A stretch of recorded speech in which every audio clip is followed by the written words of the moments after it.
Adam Brian Dada here with the Lower Reward video series. This is episode 11. If you're new to this video series, I do suggest that you go back to my first episode and watch one episode a day, maybe two, but not more than that. Work your way to get here because there's a lot of terms I'm going to use that you may not understand. Today's episode is to start a discussion on what I call the reverse Dunning-Kruger. You know the effect, it's talked a lot in the media. It's talked a lot by the mal-educated people who have their big old degrees and think they're so smart because they can copy and paste from Wikipedia. I'm the opposite of that. The synonym of the reverse Dunning-Kruger effect is ignorance. And I've worked many decades to get there. The whole you don't know what you don't know is a myth. It doesn't matter. The vast majority of what people think you should know, or the experts who think that you're not smart enough to know, are all wrong because education is a consumer mindset. Practical training, practical skill building doesn't come just from knowledge. It comes from failing, trying, and failing. So the reverse Dunning-Kruger mindset, or ignorance, is a step toward beating these folks back. Why do you want to know it? I like to say the reverse Dunning-Kruger effect is you don't need to know what you don't know. Why do you need more information? Why do we fall into rabbit holes from websites like Wikipedia? Or in the old days with blogosphere blogs, where you would click links to the next and the next and the next, and before you know it, a whole evening is gone, a whole day is gone, a whole weekend is gone, while you try and immerse yourself in knowledge that doesn't have any practical value. So here we are with all of these people, these highly educated, or as I call them, mal-educated people, who have a ton of diplomas and degrees. They've got all sorts of letters after their name or titles before their name, like when I check in at the airport and I see all these crazy titles that you can be addressed by. And they actually think they're valuable because at one point in their past, they had learned something from someone else with no practical value in the world, and they've gotten a stamp of approval 5 years ago, 20 years ago, 50 years ago. And all of a sudden, they're supposed to be smart, intellectual, brilliant. But there's no practical value. These are people who will work until they're dead, most of them paying off debt until they're dead, in order to try and grasp more and more information about nothing. I know recently I fell into a rabbit hole in a discussion with somebody about some character on a TV show that I don't know, and based on the actor who I don't know. And we had fallen into this long discussion that went for 20, 30 minutes, and it added nothing to my life. And then for the next couple of days, they kept tagging me in more information that didn't matter because it's an invented character, fiction. And they're all crazy about it. And I had told them, falling into all of this information research, this rabbit hole, is just going to reach a point in your brain where you start feeling anxiety, the withdrawal from the gathering of information. The hyper gathering of information tends to be anxiety. It's like we have to constantly be learning something about some detail of the universe, or we're worthless. If we don't pay attention to the headlines that the media says we should pay attention to, then when we go to the so-called water cooler at work, we're left out because we can't have discussions with people about whatever nonsense we were supposed to research deeply on. And it's an ongoing problem in the world because so many people are trapped in these jobs, are trapped in these cubicles, are trapped under this crushing debt. And the only thing that they learn each and every day is more anxiety-driven, useless information. What you don't know, you don't have to know. What the headlines talk about are irrelevant. I look at the headlines from the past 40 years of my life. And almost none of them lead to where I am today. None of them helped me become a better person. None of them helped me shake off my addictions. Even the ones that warned me about the bad things in life didn't help me accept that those things were actually bad. And some of the bad things in life are actually good. When we look at digging at information, researching, looking at the footnotes, asking for citations and transcripts, and we dig ourselves deep into it, and we find out we don't understand a lot of these words. We don't understand a lot of these thoughts. We don't understand the science behind it. But if we can find a couple of words or sentences that we do understand, maybe, just maybe, we'll come off as smart. And smart people don't go very far. I don't ever want to be considered a smart person. I want to be able to be considered a skilled person in the areas that matter, that people are willing to trade their money with me for those talents. Nobody's really paying teachers for their smarts except for, guess what? The student consumer. When anxiety comes up in daily life and people come to me for advice regarding it, I almost always know, I always know, that they are people who fall into rabbit holes. One of the first things I tell people to do is block Wikipedia. And you can do that with browser plugins and crazy network applications that I don't really know anything about, but I know there's ways to do it out there. And that's the first thing I tell people to do is block Wikipedia. But you also got to go beyond that, because if you close off one spigot of information, you're going to find a million other ones. So if you're dealing with anxiety, that's usually the first step. The 2-week self-study that I've written up and will have videos on starts with shutting down the spigots of information. Not social media, though. Not social media, because you can mute people for 30 days on Facebook. But shutting down the spigots of information that gets you into these rabbit holes of interest and curiosity. Recently, I had someone come to me with their anxiety issues, and I asked them what they had done over the weekend, and they said that they had binge watched a TV show.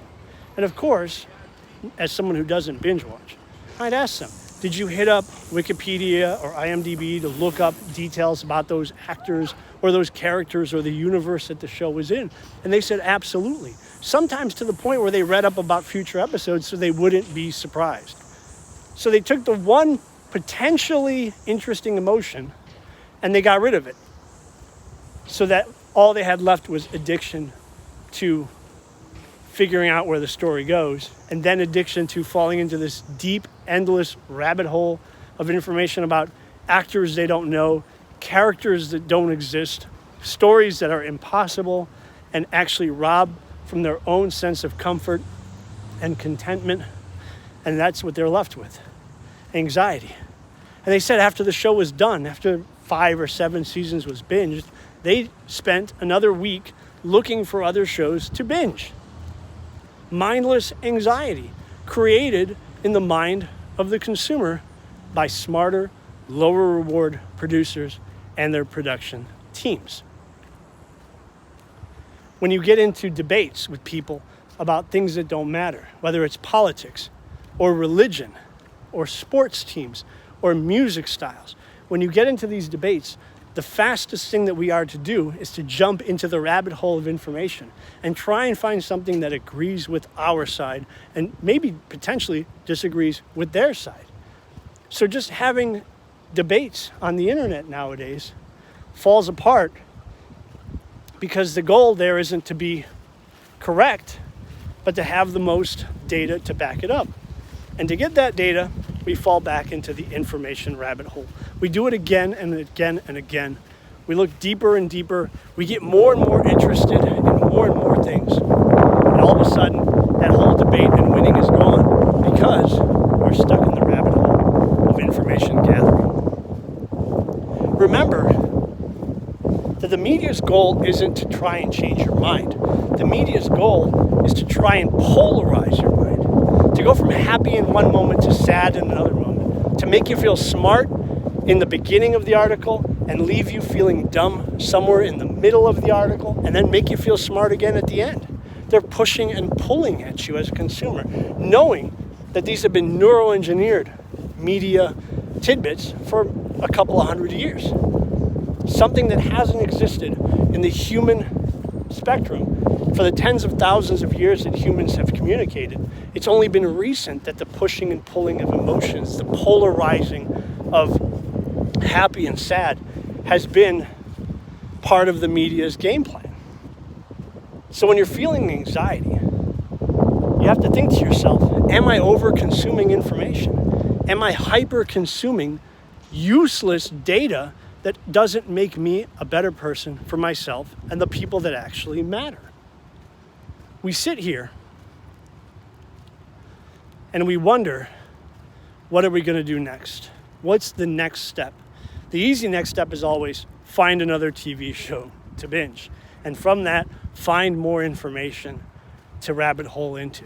And we're left not just with boredom, but with a sense of anxiety, because we're looking at ourselves and saying, is this all life is about? And then the depression comes in. It's that triangle of reward, triangle of mindsets that I've spoken about before, where you've got boredom and anxiety and depression, and they're all kind of pushing away from each other, and people fall somewhere in the middle. Some fall toward boredom, some fall toward anxiety, some fall toward depression, but we all as humans have little bits. If you're right in the middle of the triangle, that means you don't have any of it. And that's the goal of low reward, to push away boredom, to push away anxiety, to push away depression.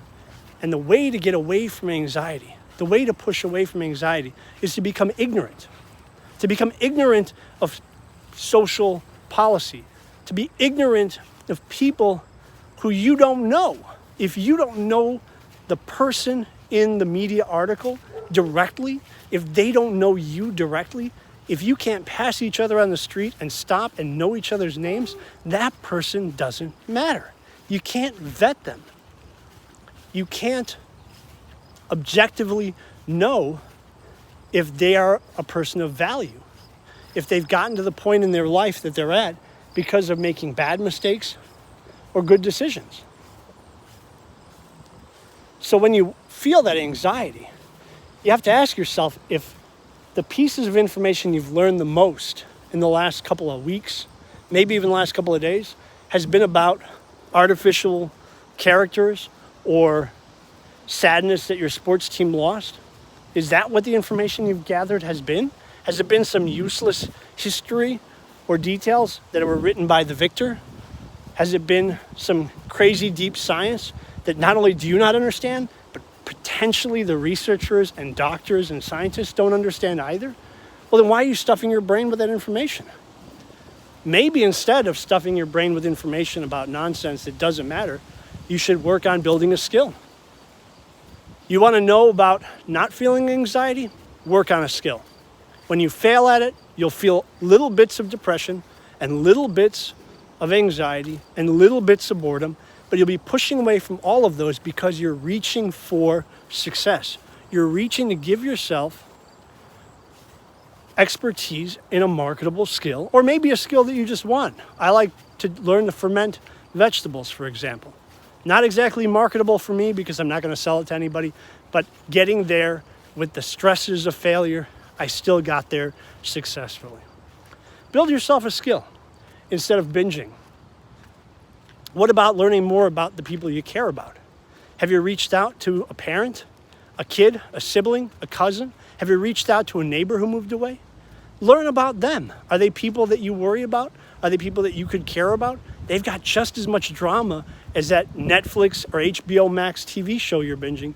And maybe, just maybe, by talking to real people, you'll find out, hey, my life isn't as bad as I was fearing.